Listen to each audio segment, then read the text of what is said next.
Alright people, what's going on? Denonu here. Now that I've beaten the game and I've played like 2 weeks into the multiplayer, this is gonna be a review video of Battlefield Hardline from me. And I'm gonna do the campaign first, then I'm gonna jump into the multiplayer. Now so far, the campaign is... the presentation is good. Damn good. Nice voice acting, celebrity actors, goes like, you know, the whole 9 yards when it comes to presentation. The main menu, the way it's set up like TV, you know, episodes, the whole nine, the whole, the ending previews and the next episode previews, those are pretty good. Really love those. And it was just good. It was different. It wasn't groundbreaking at all. The story I have my pluses and minuses with. To me personally, it seems like it gave you set pieces, but it didn't give you the in-between set pieces. Like, you never saw the character's motivations other than the main guy who you were. So as you progress through the story of the campaign, it kind of took it all out of context a little bit. Like one mission, you was like, oh, we need to break into this thing, but okay, we need the brute. Now you're off doing, it's like fighting homegrown terrorists, you know, and then right after that, you're done with that whole segment. You know, that was it. Now you're back doing the other stuff. It seems disjointed. It seems like this game could have been, instead of being 10 missions long, like it could have been 20. And in every area and every situation, if you had more story or the in-between story to flesh out the overall story and the characterization of every other character, that would have been better. But maybe Visceral were on time constraints and maybe they couldn't do it, so they had to just make a generic, you know, story. But I don't know. But that's just my thought on it. I think if they, you know, would have made it more fleshed out and drug it along a little bit, you know, they would have got people in it a little bit more. Because I mean, from what I've heard about with other people's videos, they say the same thing. That the main story is okay, but you can't really get connected to the characters. You don't care about nothing, and it's way too cinematic. That's what I'm hearing from everybody. And I don't mind being who I am. I'm not picky about the whole cinematic aspect, because I take games like I take movies. If I'm entertained, then it's cool. I'm an old school gamer, so I have patience. I don't have to be playing something every 5 seconds in order to actually, you know, get enjoyment, or, you know, I can sit down and enjoy something and not, you know, I don't have ADD. You know, I can pay attention. But I like the story. I just wish it was more fleshed out. I like the ending of the campaign. It was kind of different. I thought it was going to be the whole, you know, oh yeah, let me just go and shoot this guy, you know. But it did kind of ended on, like, the main guy was leaving you his legacy. You know, and I kind of like that. It's like I want to see like Battlefield Hardline 2, and now I'm playing as the guy maybe leading that legacy and using it, or maybe I'm somebody else and I'm trying to take out my previous self, kind of like how Prototype 2 did the Prototype 1, which I hated, by the way, because I loved the guy from Part 1 because he was like a beast, and I hated the guy from Part 2 because he was a damn stereotype. But anyway, this is a Hardline review, not Prototype. Sound design, great. Have no problems with sound design. The gameplay aspect of the campaign, it was done pretty good. I will say that it was done pretty good. You had a lot of stealth in there, and I wasn't expecting that from, you know, and that kind of surprised me. I was like, hold up, there's Metal Gear stealth in this, because I just thought it was gonna be a first-person shooter, you know, where you just running and gunning. But that was a nice change. However, I don't feel that the stealth was in there right. They could have tweaked that a little bit to make that better. The enemy's vision cones were way too restrictive, meaning that the enemy saw what was in their vision cone and they didn't see nothing else. So if you were 10 feet in front of somebody, but outside of his vision cone, he did not see you. You know, I wish they'd have made it line of sight to where, like, if you were in front of them, they saw you. Then, you know, the vision cones wouldn't really matter. The vision cones only would show you their peripheral vision. I wish they'd have did it like that. Enemy AI was kind of dumb. Not gonna lie. They kind of would push through the same hallways and doorways and just keep getting shot. I know enemy AI is, you can't really tweak AI and make it good because then it would mop players when they play the game, and they don't want that, so they make it somewhat easy. So I can understand why the AI isn't on point. I mean, a lot of games suffer from bad AI. Unless you write that for 3 years or working off of something that you already built in your last 2 or 3 games, So that, I mean, it's a first-person shooter. I expect it to be that way. So I know that didn't hit me. What hurt me when it came to AI was they didn't even see your side partner. Like, I remember, like, in the 9th episode of the game, I snuck my way around and I was behind the guard waiting to shoot him.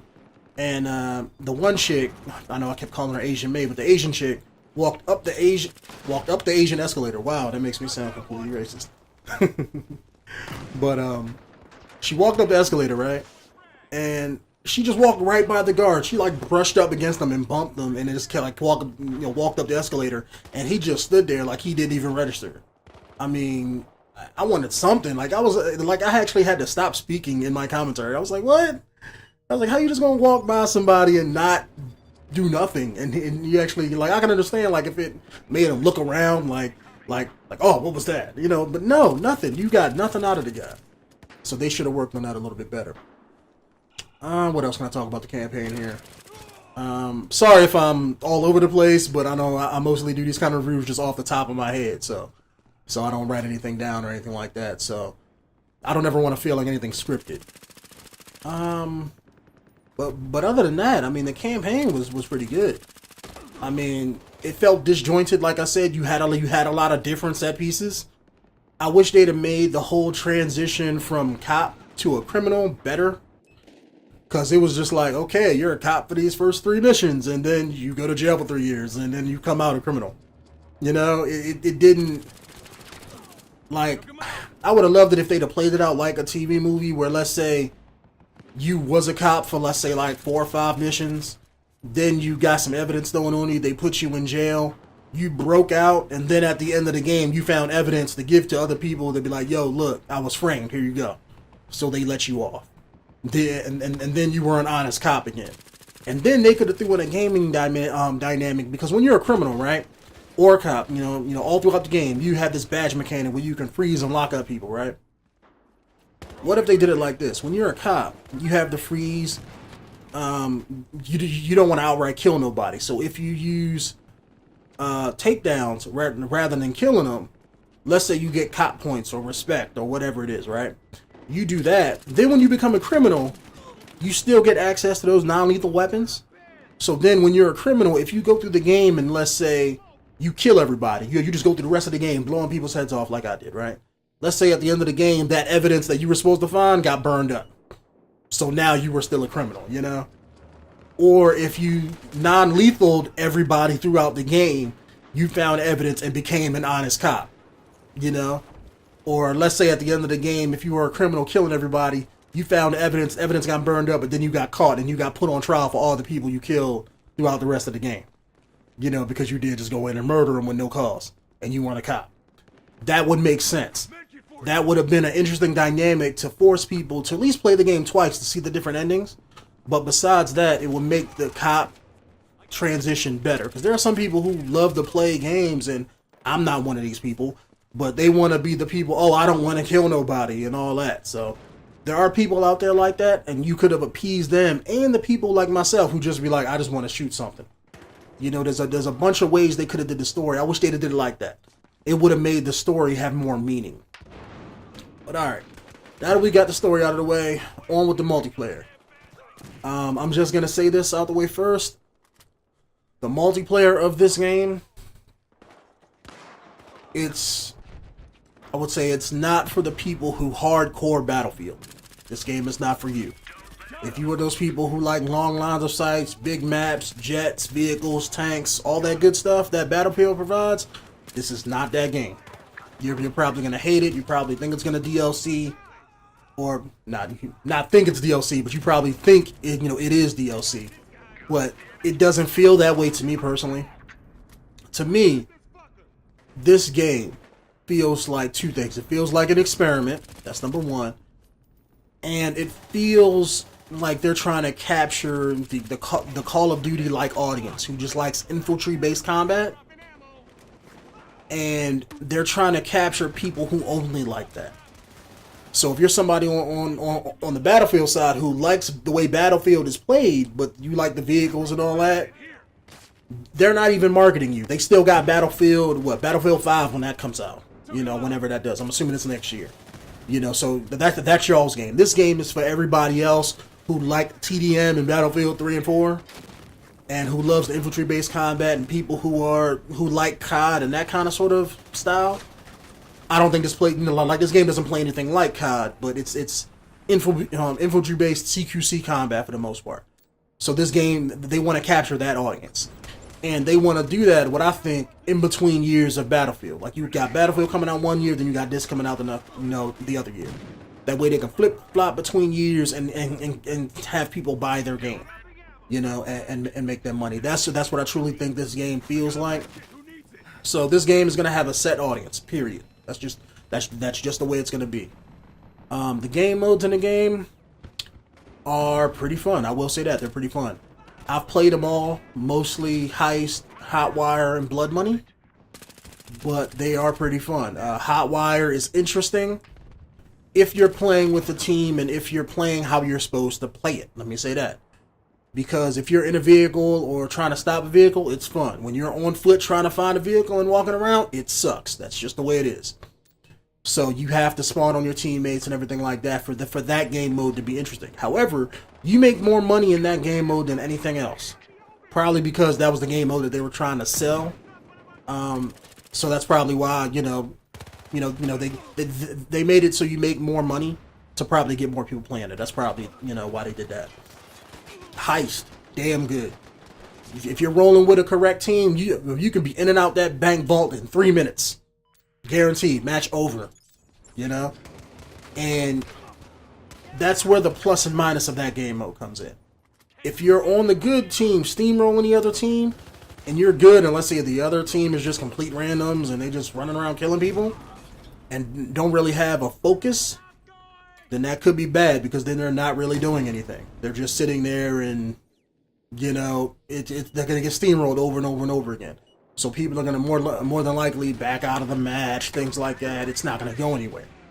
The other game mode, Blood Money, love that. That is my favorite game mode. It's kind of like a mix between, I would say TDM and Conquest, kind of, where you have one money pile in the middle, you have a money pile and the enemy has a money pile, and you got to steal the money and then run back to your base, with it. I thought it was going to be like that one game mode from Call of Duty, because that has something similar. However, you got to constantly do it the whole match. And you can run to the enemy spot and steal their money, and they can run to yours, and it's kind of like a chaotic, team-focused clusterfuck with an objective. And I love every minute of it. If you're playing with a full team, play that game mode. Because if you play Heist or something like that, like I said, you'll just steamroll the match, right? But if you play Blood Money and do that, the matches can go on for like 15, 20 minutes. So you're not just starting a new game match every 3 or 4 minutes. Unless you want to do that or something like that. It's not as quick, as the normal Heist mode. And I've touched on the other game modes. What was it? Hostage, Crosshair, I think Rescue or something like that. Those 3. I may have gotten Hostage wrong. Maybe that's not one of them. But I know there's 2 other ones. That's like Kill the VIP and the other one where you gotta rescue the hostages that the criminals have. And those, I'm not gonna say they're not good game modes. However, the maps aren't conducive to those game modes. Let me say that. If you play VIP, there's like 2 different exits you can leave out of, and you can take either or. There's only a team of 4 on 4, so with no respawns. So you can either kill everybody, which normally happens, match over, or the VIP runs around the map, jumps in one of the vehicles, and there you go. Match ends in like 2 minutes. So it's not. They should have made maps separately for those game modes. Rather than cut out, let's say, certain portions of the normal maps and just threw the game mode on top of it. And plus, I think it should have more people in it or more restrictions on how it's played. Like, I'm hoping they patch that to, let's say, remove one of those spawn points and only have one. That way you have to take out the enemy to actually exit the map and win. You know, and hold it down for a little bit. That makes more sense. Not the rescue, the hostage one. It's okay, but it just wasn't for me. And TDM, that's just a big clusterfuck. That's everybody spawning on top of each other, over and over again. It's frantic. It's fun if you like it, if you enjoy that. But if you better be getting used to people shooting you in your back, because that's gonna happen all the time. I mean, however, for every time it happens with you, it happens to somebody else. So it is what it is. They're probably gonna throw out a couple of patches, because I know Battlefield 3 and 4 was the same way when it came out. The TDM spawns were all fucked up, but then they patched them and made them a little bit better. So I'm assuming the same thing's gonna happen with this. I know they got a patch coming out, but I don't think it's out yet. But for the whole game, but the game is fun. I mean, I can't repeat that enough. People are saying, "Is this game worth $60?"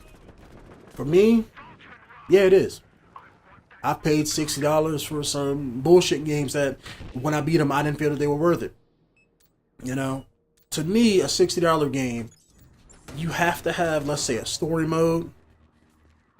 And I would say something that has story mode and has multiplayer. That way you have something that extends the longevity and you have a main story campaign. You can't put out fucking Titanfall and then be like, oh, this game has multiplayer, $60. Fuck no. Game should be $30. That's how I see it. Because there's nothing to it. There's no meat on your bones. If you put out just another story-based game, that story-based game has to be at least probably 8 to 15 hours. And you have to make a well-written story, aka The Last of Us. Like, that was a $60 game, but even that had multiplayer. You know, you had a lot to that game versus depth and substance. Whereas a game like Titanfall didn't have shit. You know, besides multiplayer, 4 guns. They didn't even have a fucking story in it. You know, so something like that I would see is $20 to $30. You know what I'm saying? So this game, to me, you have a campaign. It's well written. It's just disjointed to me. You have a decent campaign. I'll say that. It's decent for a first-person shooter. Let me say that. You have a decent story. The multiplayer is damn good. Kind of sort of wonky at times, but if you're a fan of how the Battlefield schematic of a shooter, and that's what you like, you know, you're gonna love this game. Unless you're vehicles or you're a hardcore fanboy of Battlefield and you hate this game right out the gate. If you're not one of those guys, I would definitely say, if you want a new shooter to try, because we're in bland season right now, because there is nothing else that's coming out. You know, pick up this game. This game will hold you over until I don't know what other games are coming out in the rest of the year or in the fall, but this game will hold you over for spring. You know, if you're playing it with friends, there's a lot of people playing it right now.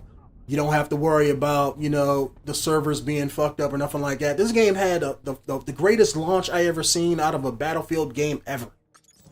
You know, and that's going all the way back. I think my first Battlefield game I played was what? Bad Company 1? The launch on this shit was fucking perfect. None of the typical Battlefield-esque problems happened with this game. So I would definitely say, pick this game up if you're slightly interested in it. If you don't pick it up for $60, rent it. Play it. See how you like it. You know, then based on your own judgments, using the information I give you, watching other people's videos, reading gaming reviews and articles, make up your own mind, then actually think, oh, well, maybe I should buy the game. Or maybe I won't. You know, maybe I don't like it. You know, definitely do that. I mean, it's always better to form your own opinion and form your own judgments rather than you watching YouTube videos or reading articles and listening to other people's opinions. But anyway, my name is Denonu, guys. I'll see you guys in the next one. And as always, this has been my real opinion. No bullshit. I'll see you guys later.